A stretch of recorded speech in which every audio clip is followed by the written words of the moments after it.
ከዚህ በፊት በነበረው አሰራር እንደሚታወቀው ማንኛውንም ኢንተርናሽናል የሆነ ስራ ብትሰሩ የሚከፈላችሁ ክፍያ ወይንም ዶላር ቀጥታ ከግል አካውንታችሁ ላይ ዲፖዚት መሆን አይችልም ነበር። በሌላ አገላለጽ እናንተ የምታገኙትን ገቢ ወይንም የሰራችሁበትን ደሞዝ የምትቀበሉት በብር ብቻ ነበር። ዶላሩን አካውንታችሁ ላይ ዲፖዚት ሲሆን በጭራሽ አታዩትም ነበር። ለምሳሌ እንበልና ዩቲዩብ ላይ ወይንም አፕወርክ ላይ የምትሰሩ ሰዎች ክፍያ ሲከፈላችሁ በኢትዮጵያ ብር ተመንዝሮ ነበረ ቀጥታ ወደ እናንተ አካውንት ዲፖዚት የሚሆነው።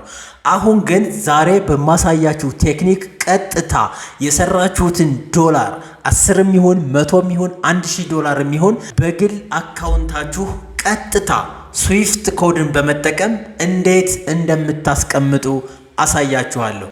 በዚህ ቪዲዮ 3 ነገሮችን እንመለከታለን። የመጀመሪያው ዶላሩን በዶላር አካውንታችን ወይንም በግል ባንካችን ቀጥታ ማስቀመጣችን አድቫንቴጁ ወይንም ጥቅሙ ምንድነው የሚለውን እንመለከታለን። በሁለተኛ ነጥባችን ደግሞ ይሄንን ለማድረግ ምን ያስፈልጋል የሚለውን እንመለከታለን። በሶስተኛ ነጥባችን ደግሞ ጎግል አድሰንስ አካውንታችን ላይ ገብተን ይሄንን ሴቲንግ እንዴት እንደምናስተካክለውና አሁን የነገርኳችሁን የባንክ አካውንት ቀጥታ ከጎግል አድሰንሳችሁ ጋር እንዴት ሊንክ እንደምታደርጉ የማሳያችሁ ይሆናል።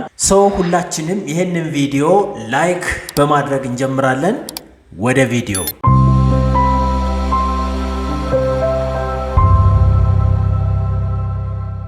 ተመልሰናል። ቤተሰብ ወደ መጀመሪያው ነጥባችን ስንገባ ለምንድነው የፎሪን ከረንሲ አካውንት ከፍተን ቀጥታ የምናገኘውን ዶላር ወደ ባንክ አካውንታችን ዲፖዚት ማድረግ ያስፈልገው የሚለውን ነገር እንመለከታለን። እንደሚታወቀው እንግዲህ የሀገራችን ኢኮኖሚ ሙሉ ለሙሉ ዲፔንድ የሚሆነው በዶላር ምንዛሬ ነው። የዶላር ምንዛሬ በጨመረ ቁጥር ሀገራችን ላይ ያለ ማንኛውም ፕሮዳክት ፕራይስ ቀጥታ ይጨምራል።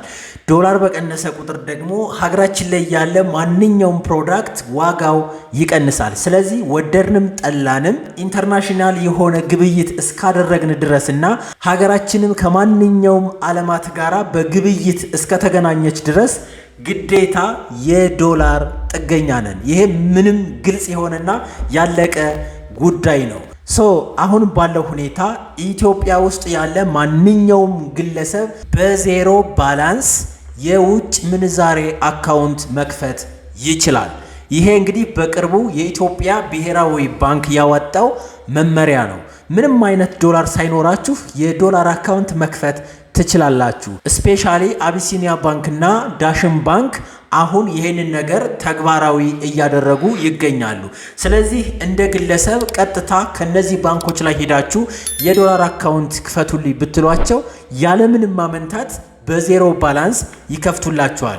አሁን እንግዲህ ጨዋታው እናንተ ይሄንን አካውንት ከፍታችሁ ከአድሰንስ የሚሆን ከአፕወርክ ላይ የምታገኙትን ዶላር ወደዚህ ባላንስ ማስገባታችሁ ምንድነው የሚጠቅመው የሚለውን 2-3 ነጥቦች ልንገራችሁ። የመጀመሪያው አድቫንቴጅ እናንተ ዶላሩን ከአካውንታችሁ ላይ ዲፖዚት አደረጋችሁት ማለት የምንም አይነት ዋጋ ግሽበትን ተከላከላችሁ ማለት ነው። ዶላሩን 10 ዓመት ብታስቀምጡት ምንም አይነት የዋጋ ግሽበት እናንተን አያገኛችሁም። አሁን ለዚህ ምሳሌ መጥቀስ ይጠበቅብኛል፣ ምክንያቱም ስለምታውቁት ማለት ነው።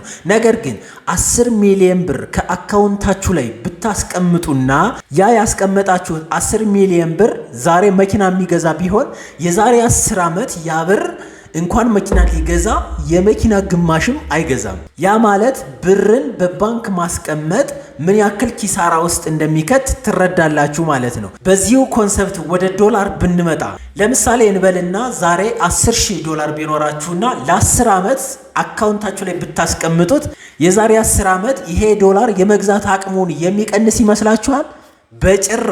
በጭራሽ። እንደውም ዶላሩ በምንዛሬ ደረጃ ሲታይ አትራፊና አዋጭ የሆነ ቢዝነስ ሆኖ ነው የምታገኙት። የዋጋ ግሽበትን ለመከላከል ኢንተርናሽናሊ እየሰራችሁ የምታገኙትን ዶላር በዶላር አካውንት ማስቀመጥ ትልቅ የሆነ አድቫንቴጅ ነው። ሁለተኛው አድቫንቴጅ ደግሞ ኢንተርናሽናል የሆነ ቢዝነስን ኦፕሬት ለማድረግ ነው። እናንተ እዚህ ኢትዮጵያ ውስጥ ሆናችሁ ኢንተርናሽናል ወይንም ዓለም አቀፋዊ የሆኑ ቢዝነሶችን ራን ላድርግ ብትሉ በቀላሉ ምንም ሳትጨናነቁ ገንዘቡ ስላላችሁ ብቻ መስራት ትችላላችሁ። ወደ ሀገራችን ብር ስንመጣ ደግሞ የኢትዮጵያ ብርን ይዛችሁ ኢንተርናሽናል የሆነ ቢዝነስ ራን ለማድረግ ትንሽ ኮምፕሊኬትድ መሆኑ የማይቀር ነው። ያንን ገንዘብ ቀጥታ ወደ ዶላር የመቀየር ሂደት በጣም አስቸጋሪና ውስብስብ የሆነ ፕሮሰስ ነው። ስለዚህ ይሄ ቀጥታ የምታስቀምጡት ዶላር ኢንተርናሽናል የሆነ ቢዝነስ እንድትሰሩበት ያስችላችኋል። ሶስተኛው አድቫንቴጅ በቀጥታ ከናሽናል ባንክ ኦፍ ኢትዮጵያ መመሪያ ጋር ይያያዛል። እንደሚታወቀው ናሽናል ባንክ ኦፍ ኢትዮጵያ በቅርቡ በጣም ብዙ መመሪያዎችንና ማሻሻያዎችን አውጥቷል። ስለዚህ ይሄኛው ሶስተኛው አድቫንቴጅ ደግሞ ከዚህኛው መመሪያ ጋር በቀጥታ ይያያዛል። ያ ማለት እንግዲህ ያላችሁን አሴት 100% ሪቴን ማድረግ ትችላላችሁ። እናንተ 10,000 100,000 ዶላር ቢኖራችሁ ሙሉ ለሙሉ አካውንታችሁ ዜሮ እስከሚሆን ድረስ እንደፈለጋችሁ መጠቀም ትችላላችሁ። ፎሬን አካውንታችሁ ጋር ያለውን ገንዘብ ሙሉ ለሙሉ የመጠቀም መብት አላችሁ ማለት ነው። ሰው በትንሹ ከነዚህ ከሶስት አድቫንቴጆች አንጻር ፎሬን አካውንታችሁ ላይ ቀጥታ ዶላር ማስቀመጥ ወሳኝና የዘመኑ ተመራጭ መፍትሄ ነው ማለት ነው።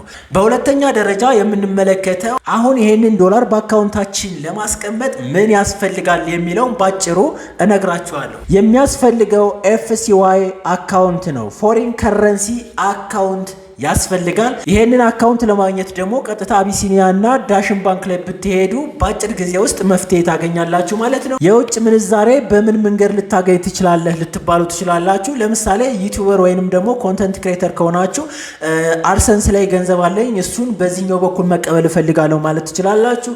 ኢንተርናሽናል የሆኑ ስራዎች ልክ እንደ ፋይበር እና ፖርክ ላይ እሰራለሁ፣ ስለዚህ የማገኘውን ገንዘብ በዚህ FCY አካውንት መቀበል ስለምፈልግ ነው ማለት ትችላላችሁ። ምንም ችግር የለውም።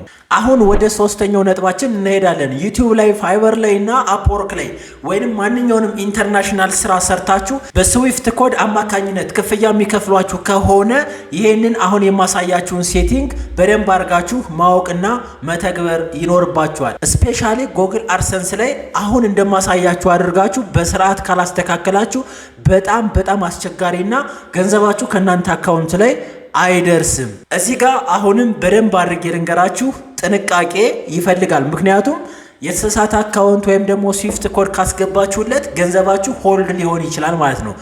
አሁን አድሰንስ አካውንታችን ላይ በቀጥታ እንገባና እያንዳንዱን ስቴፕ አሳያችኋለሁ። እንደምትመለከቱት አሁን አድሰንስ አካውንት ላይ ገብቻለሁ። ከዛም በኋላ ከታች በኩል ፔመንት የሚለውን አንድ ጊዜ እነካዋለሁ። ዘን ፔመንት ኢንፎ የሚለውን አንድ ጊዜ እነካለሁ። ዘን እንደምትመለከቱት ከታች በኩል ትራንዛክሽን እና ሃው ቱ ጌት ፔድ የሚላለ እዚህ ጋር እንደምታዩት የራሳችሁ ስምና ከዚህ በፊት ያስገባችሁት አካውንት ተቀምጧል። ዘን ማኔጅ ፔመንት ሜትድ ትሉታላችሁ። ምናልባት ከዚህ በፊት 2-3 ባንክ ተጠቅማችሁ ከሆነ እንደዚህ በዝርዝር ሊያሳያችሁ ይችላል። አድሰንስ ፕራይሜሪ ፔመንት ሜትዳችሁ ላይ ነው ገንዘቡን የሚያስቀምጠው። 2-3 አካውንት ብታስቀምጡ ገንዘባችሁ የሚገባው ከፕራይሜሪ ፔመንት አካውንታችሁ ላይ ነው። በጣም አሪፍ። አሁን እናንተ አድ ፔመንት ሜትድ የሚለውን አንድ ጊዜ ትነካላችሁ።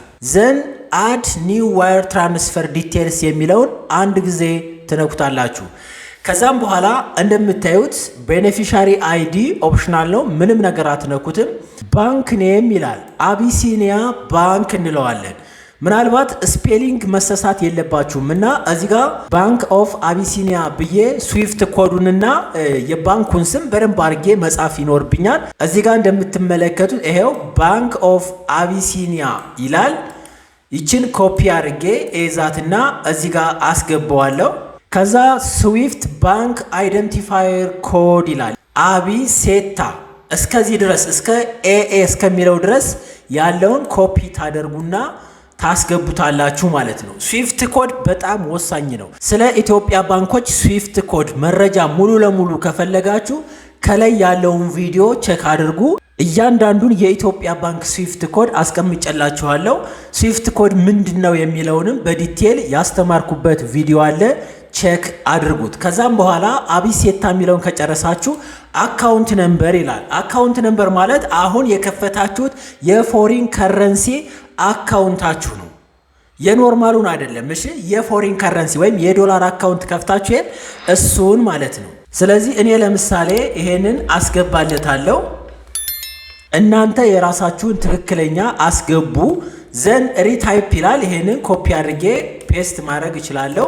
ኢንተርሚዲያሪ ባንክ ኤፍኤፍሲ ኦር ኤፍቢኦ የሚላለ እሱን ምንም ችግር የለውም ትተውታላችሁ። እዚች ጋር ሴት አስ ፕራይሜሪ ፔመንት ሜትድ ይላል። ይሄኛው እንግዲህ ሌላ ባንክ ከሌላችሁ ምንም ችግር የለውም። ሌላ ሁለተኛ ባንክና ሶስተኛ ባንክ አድ አድርጋችሁ ከሆነ ግን የግዴታ አድሰንስ ይሄንን ኤፍሲዋይ አካውንት እንዲጠቀመው ይችኛዋን ማብራት ይኖርባችኋል። ይሄን ከጨረሳችሁ በኋላ ሴቭ ትሉታላችሁ።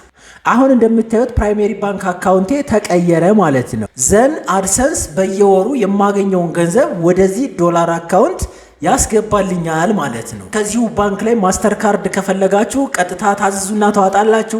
ኢንተርናሽናል የሆነ ግብይት ትፈጽማላችሁ። ከአማዞን፣ ከአሊባባ፣ ከአሊኤክስፕረስ፣ ከኢቤይ እና ከፈለጋችሁት የገበያ ቦታ ላይ ግብይት መፈጸም ትችላላችሁ ማለት ነው።